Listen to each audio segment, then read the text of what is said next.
조용 안 하면 나 난동 부릴 거야. 어디 지금 시작을 했는데 또. 오늘은 여러 문장을 어떻게 묶어서 이해하느냐에 대한 내용입니다. 첫 번째, 재진술입니다. 재진술이라고 하는 것은 같은 의미의 문장을 반복해서 강조하는 것을 재진술이라고 합니다. 내가 어저께 수업 시간에 너네한테 야 공부 좀 해라 공부 좀 이라고 얘기했을 때 공부 두 번 반복하면은 의미가 강조되고 운율이 형성된다 라고 얘기했는데, 마찬가지로 문장도 두 번 반복하면은 강조가 되겠죠. 그런데 그 강조될 때 이 문장이라고 하는 게 똑같은 문장이 두 번 반복되질 않겠지. 그래서 약간 다르게 반복될 겁니다. 그래서 그 다르게 반복되는 문장을 재진술이라고 얘기를 할 거예요. 한번 봅시다. 그녀는 흥구에게 다른 남자가 생겼으니 헤어지자고 말했다. 한 문장이죠. 다시 말해, 흥구는 차인 것이다. 자, 그러면은 이 다시 말해, 흥구는 차인 것이다 라는 의미가 곧 뭐야? 다른 남자가 생겼으니 헤어지자 라는 의미겠죠. 했던 말을 다시 한번 반복함으로써 강조하고요. 중요한 문장임을 표시한 겁니다. 됐니? 자, 그래서 이 두 문장이 다시 말해라고 하는 부사어를 통해서 이어져 있는데 이 두 문장은 같은 문장이고요. 그래서 앞 문장의 내용을 다음 문장이 도와주는 거예요. 그래서 재진술이라고 하는 것은 다음과 같은 담화 표지로 나타납니다. 그런데 여기서 혹시 담화 표지라는 말을 좀 얘기를 하자면은, 만약에 있잖아, 길을 지나가고 있는데 표지판에 있잖아, 표지판에 위험,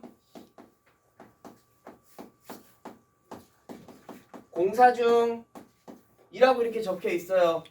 그러면 뭐야?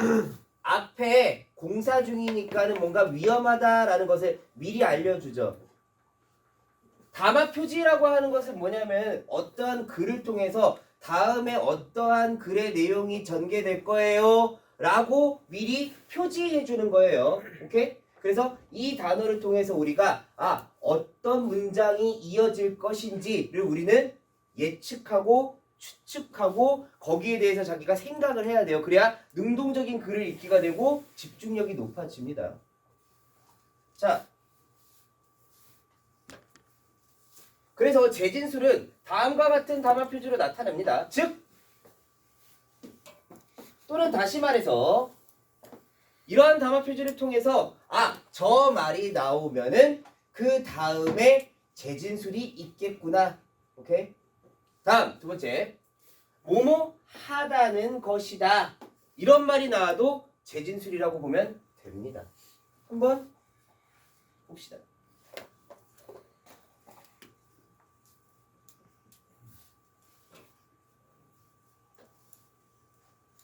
합리 모형은, 자, 합리 모형이라고 하는 개념이 나왔어요. 정책 목표와 수단 사이에 존재하는 인과관계의 적절성 등을 확보하여, 딱 여기까지.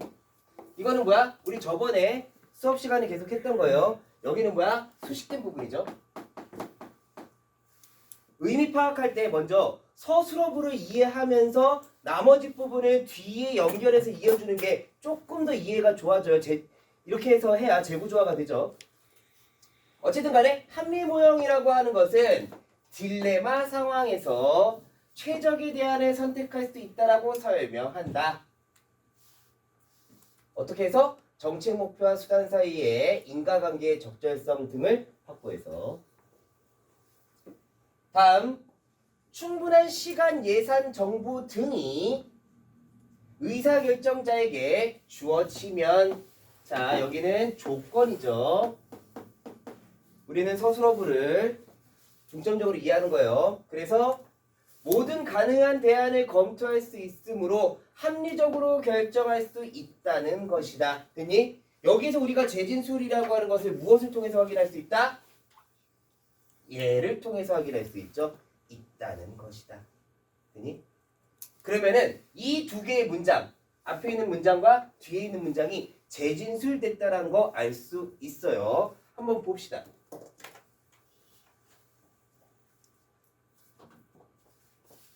자, 첫 번째 문장 보면 이렇게 나와 있어요. 합리모형이라고 하는 것은 최적의 대안을 선택한다. 어떻게? 정책 목표와 방법 사이의 인과관계의 적절성을 확보해서. 재구조화했죠. 다음, 이번엔 두 번째 문장이에요. 충분한 시간, 예산, 정보 등이 주어진다면 조건이죠. 가능한 대안을 검토할 수 있다. 그럼 어떻게 되는 거야? 합리적으로 결정할 수 있다라는 거죠. 자, 그러면은 뭔가 보여? 얘가 같은 문장인 거? 봅시다. 최적의 대안을 선택한다.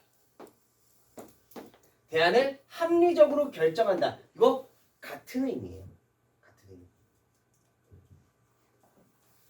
다음, 정책의 목표와 방법 사이 인과관계의 적절성을 확보한다라고 하는 게 정책을 어떻게 목표하고 그 다음에 어떻게 방법을 해야 되겠다.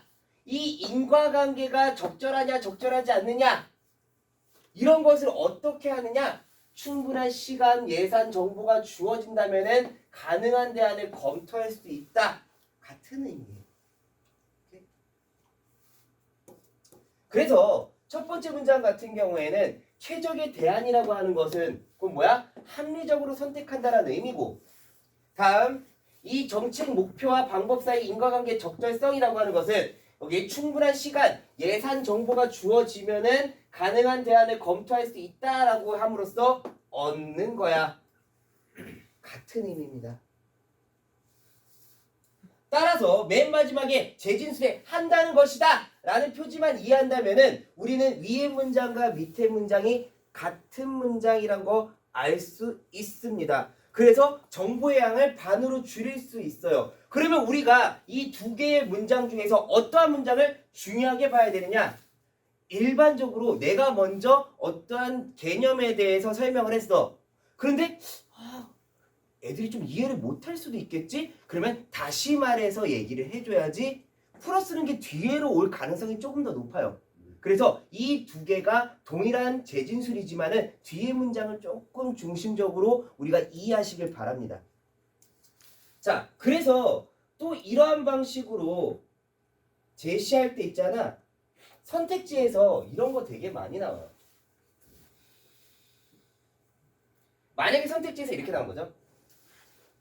자, 충분한 시간, 예산, 정보 등이 의사결정자들에게 주어진다면 최적의 대안을 선택할 수 있다. 맞는 말이니? 그쵸? 맞는 말이죠. 왜? 얘랑 같은 문장이니까.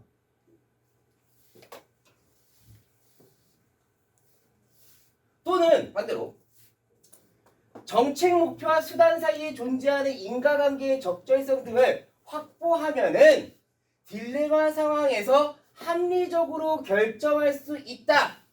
이렇게 선택지가 나올 수도 있겠죠. 왜? 둘 다 같은 문장이니까. 이해되죠? 그래서 선지 구성도 이렇게 할 수 있고요. 얘랑 같은 문장이다. 그래서 재진술하고 있다. 라는 것만 파악하면 우리가 조금 더 글의 양을 반으로 줄일 수 있어요. 됐니?